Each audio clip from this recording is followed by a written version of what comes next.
Hello Gemini, Gemini Rising, and Gemini Moon people. This is your monthly astrological horoscope for April 2017. And remember guys, this is going to be a talk about big sweeping seasonal changes. A lot of these things go on for much longer than say a week or two at a time. So you want to make sure that you check back, okay, when it comes to your weekly horoscopes, so you can kind of get the full scoop and see what else is going on there. Okay, on the shorter term basis. And of course, if you ever want to get a session with me, you can always follow the links below or go to integrativemysticism.com. So what is going on this month? We've got a lot of retrogrades. I'm just going to come out and say it right now. That doesn't mean turn off the video and go find something, nicer. It's not a bad month. In fact, two of these retrogrades are actually going to be very nice to hear. So let's just talk about April. So at the beginning of the month, we've got Venus, still retrograde, moving back into Pisces for 2 weeks into your 10th house of career. And with Venus in the 10th house of career, it can bring up a lot of temptations to take unnecessary risks and to perhaps be a little bit more careful with who you trust at the office or with your career aspirations or your financial aspirations. Usually with Venus retrograde in the 10th house in the first 2 weeks of the month, we may be finding out some gossip, some juicy gossip or juicy news that does not need to come out, but it's being spread around anyway. And you don't want to be caught anywhere near the people that are actually doing the vocalizing, okay? With Venus retrograde, like I said last month, we've got to always be careful to avoid temptation, insecurities, and instant gratification.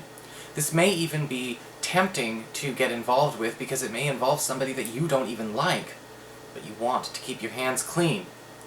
On the 6th of the month, we do also have Saturn turning retrograde in your 7th house of committed partnerships, your closest one-on-one relationships, your best friend, your business partner, boyfriend, girlfriend, husband, wife, all of roommates, all of those kinds of people.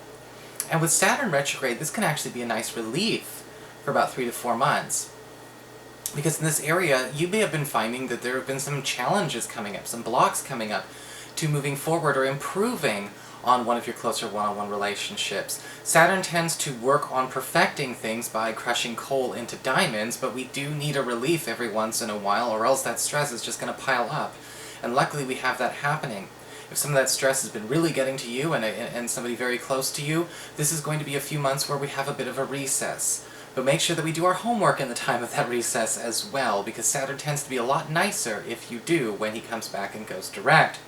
Saturn retrograde in the 7th house can also indicate a time where we can revise the terms, the rules, or maybe even the trajectory of a close one-on-one relationship. If we have to change the way we handle funding, who's in charge of expenses, how those are being managed in close one-on-one relationships, maybe we have to change the way certain financial responsibilities are handled with a business partner or a roommate, maybe we're changing the way certain parenting responsibilities are handled with a partner.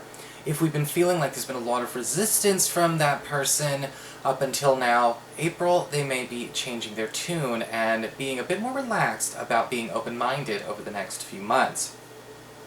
On the 9th of the month, we've got Mercury retrograde also happening in Taurus, in your 12th house of secrets, your past, your privacy, your hidden zone. And again, people are going to be giving a lot more personal secrets and personal information your way.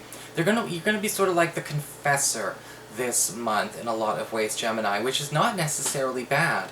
But it may change your view of certain people from your past when you start to get some of this information. And we're talking about the 12th, we're talking about the deep past, okay? We're not talking about last month or last year. Now we're talking about, well, how does this change my relationship with this friend, of 20 years, or my parent, or my kid, it could change it for the better, or it may mean that we have to change the way we go about the politics of this relationship from then on. It's important, though, just like with that Venus retrograde, not to betray anyone's confidence when they come to you with this information and this intel. A lot of secrets that you may have already, have been suspicious of will be coming out and confirmed to you, but that doesn't mean it's your business to go and share around.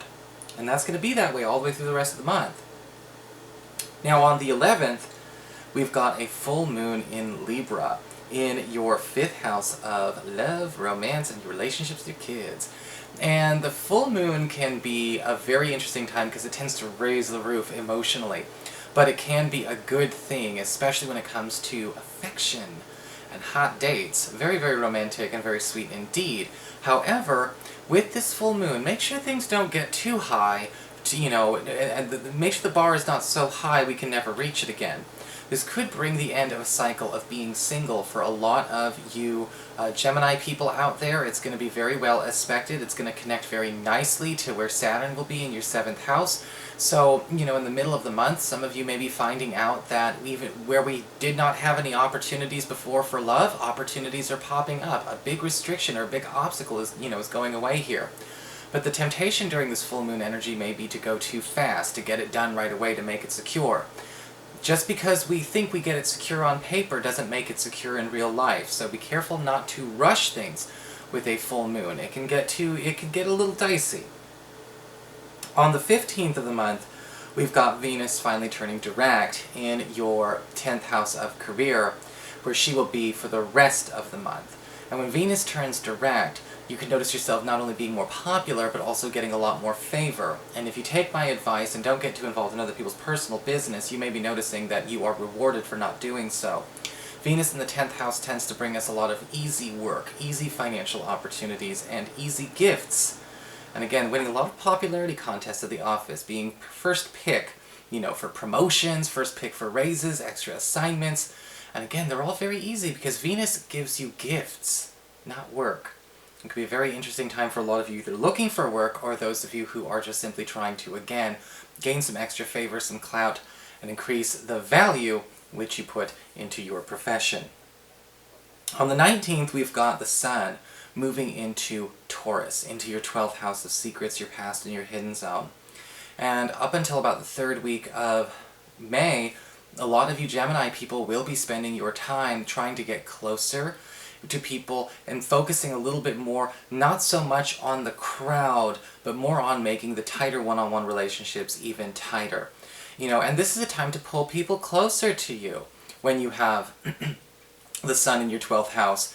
Is there anyone we might actually have a long-standing history with, whether it's a long-lost friend, a long-lost family member, or maybe even like a lover, or any cohort that we've become distant with, that we want to retie the bond with, heal and rebond with this person.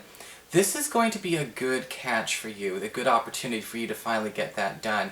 A lot of your best bonding moments are going to be happening in smaller groups away from the crowds, and getting more personal with people, especially if you've been having a hard time getting personal with them up until now. On the 20th, we've got the planet of Pluto going retrograde in Capricorn, in your 8th house of intimacy, shared resources, self-employment income, as well as your debts, loans, and things like that.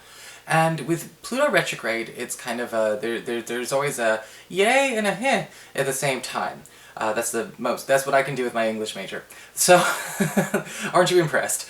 The Pluto retrograde energy is actually going to be bringing back a bunch of old opportunities. It tends to resurrect things from the dead, so to speak, figuratively speaking, of course, I would hope. And with Pluto retrograde, this could bring old financial opportunities or old self-employment opportunities, old collaboration opportunities back onto the table for you. Old venues, okay, old sources of income coming back.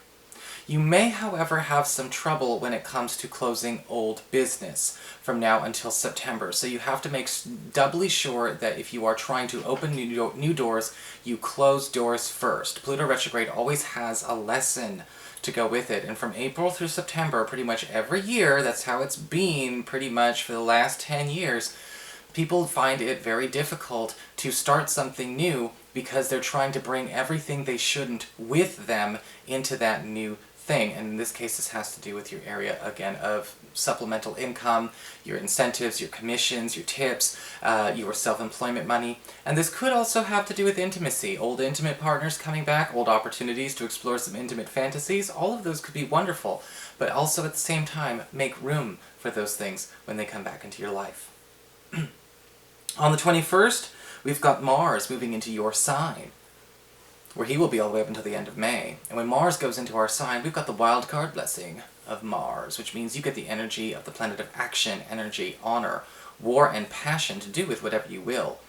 If you need to compete in any capacity, for whatever reasons, this is definitely what you want to have. Mars in your sign does also put you in a position to kind of bowl over any competition, to get rid of any kind of obstacle that's standing in your way, and to earn and win a lot of respect from your platonic alliances, the brotherhood and sisterhood that you surround yourself with. And it's a time to consider giving that yourself, that crowd, that new support system, if you have not had it in a while, if you've been kind of, shut back, if you've been kind of pulling your energy away from it for a little bit, go ahead and entertain that opportunity again. Mars in your first house as well, however, does mean be careful about being too aggressive with people. Sometimes we may think we are doing just enough, but we may have gone a little bit too far. So a lighter touch goes a long way during this time. On the 26th, we've got a new moon in Taurus in your 12th house, your past, your privacy, and your hidden zone, but it's actually going to be lighting up a part of you that has to do with your spiritual path, your spiritual practice. And some of you may actually be deciding it's time to take these areas more seriously. Maybe become a bit more disciplined in this area, start studying up on your own metaphysical, path, maybe working a little bit more on reconciling, some old issues that you may have with religion, or a family tradition. Some of you may even find that you are a whiz or an adept when it comes to, say, crystal work, or yoga, or meditation. There's a lot of really interesting, spooky, paranormal stuff coming on around this area of your chart, which makes sense to me, because in my path, we are on the eve of the second time of the year when all that spooky stuff tends to happen. May 1st, in addition to October 31st. So a very, very interesting turn of events for you at the end of this month. But enjoy it. Enjoy going and expanding that mind, that spiritual consciousness. On the 28th, we've got Venus going into Aries, into your 11th house of friendships and social networking. And you're going to be noticing that a lot of single Gemini people may be finding love opportunities through friends, people trying to matchmake for you. Let those people go out and do those things on your behalf. You may even find that with Venus in your 11th house, it could be time to explore a romantic chemistry with a friend. It's a very, very late April aspect, and it probably won't come into play until we get into May, but I thought I would let you know. So that is your horoscope, Gemini. I hope you enjoyed it. If you did, please like, share, and subscribe. You know I appreciate it. And of course, if you'd like to get a session with me, hey, you can always follow the links below, or go to integrativemysticism.com.